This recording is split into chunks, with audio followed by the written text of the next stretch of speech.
of a thing. A bus driver loses it, attacks a student on the bus. Put up the picture full mass. Hell of a thing. Hell of a thing. A Louisiana school bus driver, his name is Miles Jenkins. He has been released on bond after an incident in which he decided to assault a student during his route on Monday, October 30th. Video recorded by another student captures the bus driver slapping and choking the young male student.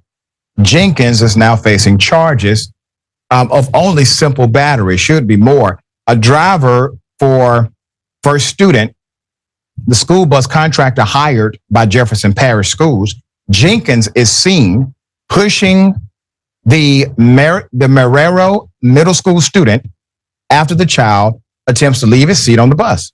Okay. Jenkins then decides to slap the child across the face before the child fights back and pushes the bus driver. Now, at this point, you see the other pictures. The older man, the bus driver, the mature individual, he decides to smash the young child into the bus window. And it looks at this point as if he is being choked. He's choking him, okay?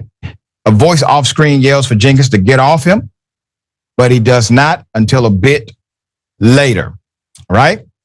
This is at this point, obviously, a full abuse situation, in my opinion. The boy's father reported the incident to the authorities. And Jenkins was arrested on Tuesday, October 31st, by the Jefferson Parish Sheriff's Office for his conduct and was given a $500 bond. Jenkins was released without paying, and the bond because the jail was overcrowded. Since the incident, the man has resigned, is preparing to defend himself against these abuse charges. First Student, the private bus company licensed to provide transportation for the students in the district, alleged that Jenkins had been trained, gone through federal and national risk management security screening, and still acted out of policy. A person spoke on behalf of the company and said, at First Student, we invest heavily in the comprehensive training and ongoing development of our bus drivers. They receive an average of 40 hours of training before operating a bus, which is more than double the federal requirement. Drivers also go through regular enhancement training during their tenure with the company. We monitor driver performance daily and conduct annual evaluations. Well, hell, they do more than what the police do. A representative of the school district, Keela Lewis, said the buses are under the school board's transportation vendor, which means they are contractors.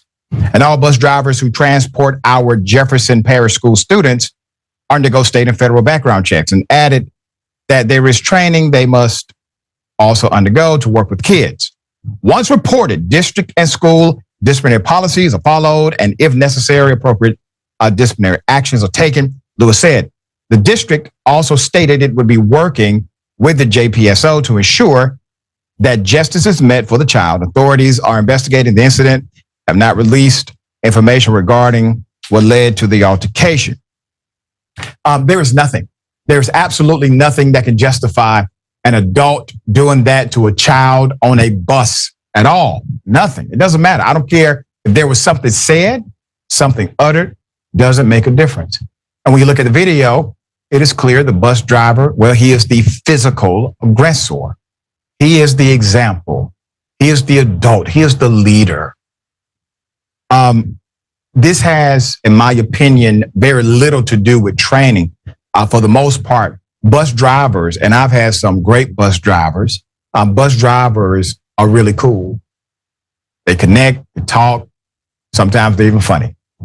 But this is abuse, period. And for him to go this extreme, to literally looking as if he's attempting to choke the life out of a baby. All right. Should have been arrested on the spot same day. The father had to actually file charges or go to the magistrate to get these charges done. David, thoughts here? I've got two kids, a 6-year-old and 10-year-old, who ride the bus to school every day and ride it home. And I know full well just how crazy and overwhelming the energy and the screaming on a school bus can be. And I sympathize with bus drivers who feel like things are out of control. But the fact is, there is a remedy for school bus drivers if somebody does misbehave. There is a reporting mechanism in every school district in the country. There are video cameras. There's all sorts of ways that school bus drivers, if they're dealing with a student who's misbehaving, can actually go through the proper channels to have that student either suspended or disciplined. For a school bus driver to take this into his or her own hands is simply outrageous. And I think it gets to your point, Dr. Ritchie. This guy should have never been a school bus driver to begin with. He should never be around children. This guy has got some clear emotional, psychological problems. And the fact that he's been around children for as long as he has is frightening. And think about those kids who were on that bus who had to witness that awful experience. I hear from my kids all the time if the school bus driver is mean to them and how much that disturbs them. Imagine how much more disturbed the other children are going to be, and this kid is going to be for decades, for years, because this bus driver decided that he couldn't control things.